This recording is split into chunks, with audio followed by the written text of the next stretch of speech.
I didn't know that I was the only girl riding a vintage BMW. I mean, I didn't even really know what that meant. I just wanted to ride.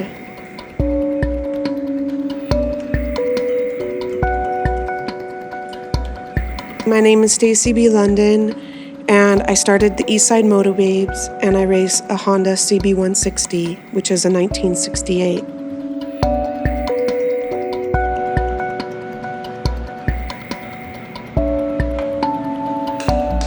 I always had this idea that I was going to ride, even though I waited kind of a while to do it. I didn't grow up riding.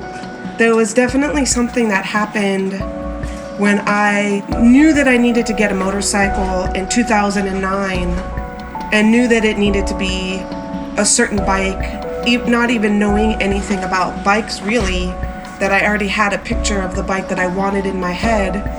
And then it was just coincidence or luck that I found it. Ended up being this 1969 BMW, which the owner that I bought the bike from didn't even know, so I didn't even know that it was a 1-year only bike.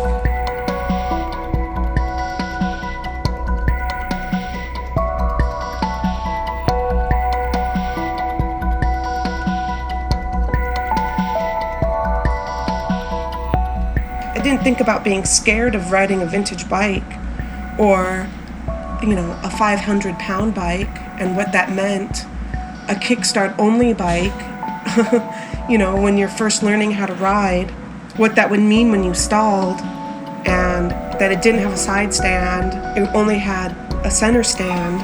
I don't know, I just bought the bike that I liked, and it ended up being a really fun bike to ride because of the low center of gravity.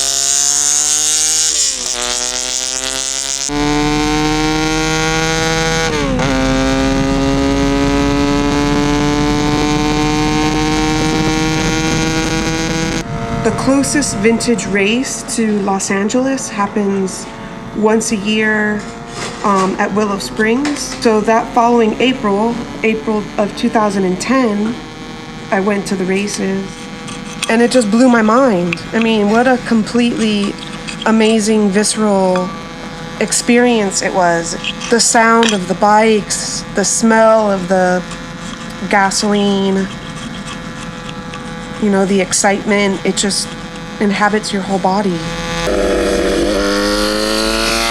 Going to that first race is when I realized that I needed to race.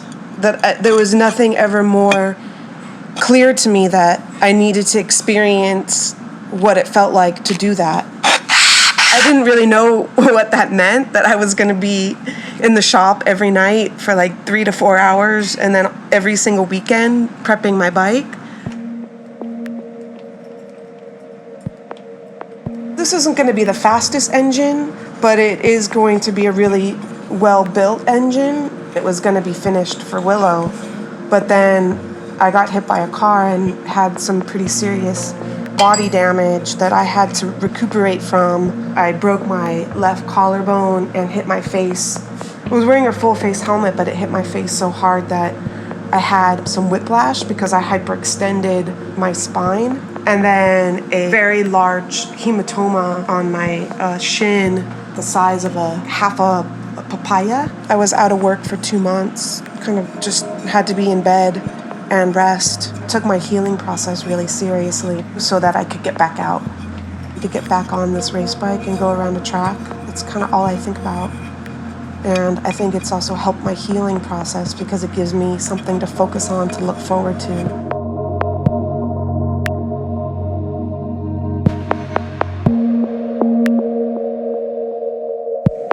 It's just so amazing that with the help of Ralph Hudson, my racing mentor, I've been able to make this engine from scratch myself. It was an engine that I got from rusty, beat-up old bike in Wisconsin. We got the engine in Sunday night. We timed it. We're super excited about starting it.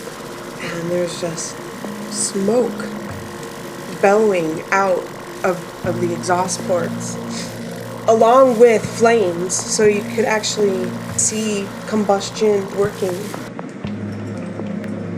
Well, we took the engine out and started taking the rings off and inspecting the rings. As we were taking off one of the bottom rings, it just broke in our hands. So we realized that it must have had a crack, and that's what was letting all the oil pass up through the pistons. I didn't invest in racing pistons, so the pistons that I'm using are old stock Honda pistons, 2 over. So to try to find old stock Honda rings from the 60s, got a call from a friend who said, call this guy in San Diego, maybe he'll have a set. He ended up calling me and said, you are lucky because I'm in town and I have a free day to try to figure out how to track these down for you. And he called me an hour later and found them.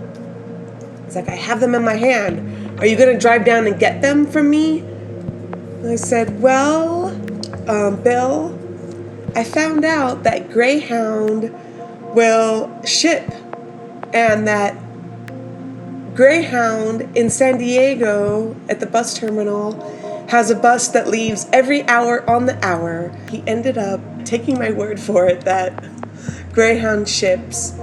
I got to Greyhound at 6 o'clock and there was a package there waiting for me. I mean, the impossible happened.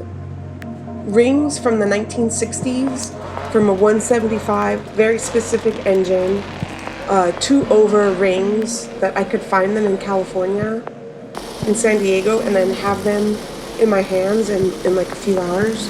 I mean, makes you really excited to get to the track. This is one minute go sideways, green flag drops in a matter of feet. Consuming roaring.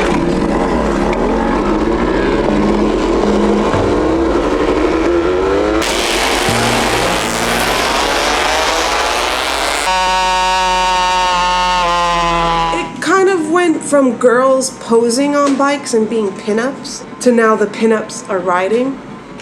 I just happen to like to ride safely. I take vanity in the opposite direction, that my vanity wants to wear like gloves with carbon fiber and full face helmets because I really like my hands and I like working with my hands.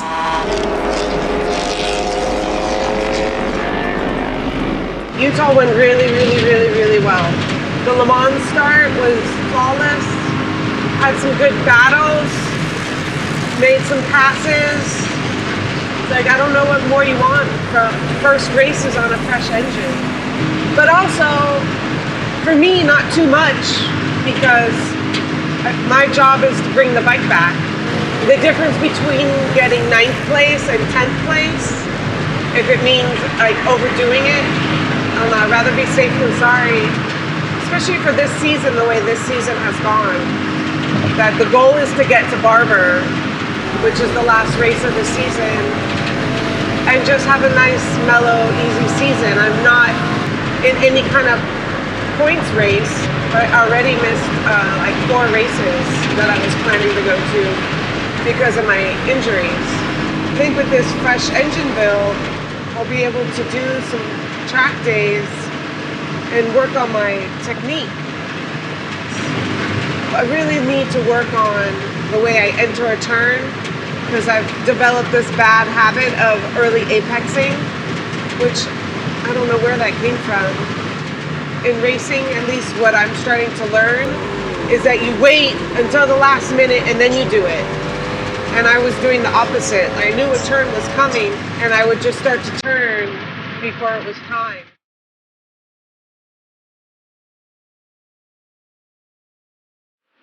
and you choose to put your body at risk, and what kind of a person does that? So I try to put those questions out of my head and just focus on what I actually get out of it. And what I get out of it is this incredibly rich experience. In some ways, I feel like I got swooped up into this process that I wasn't expecting. It started with a visceral attraction to engines and motors and sounds of going fast and adrenaline and excitement, and it turned into something completely different, where now it's about discipline and focus and staying calm and developing skills and adapting and understanding.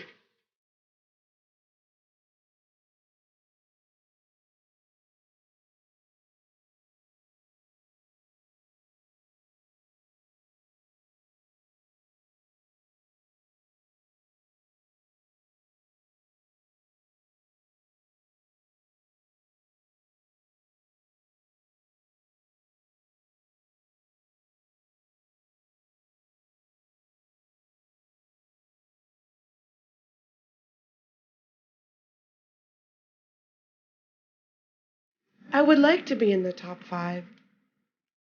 That's of course the goal. I don't know if I'll make it, and I don't know how long it will take me to make it, but in the meantime, at this level, finishing like 10th or 11th out of 30 racers, it's just really fun.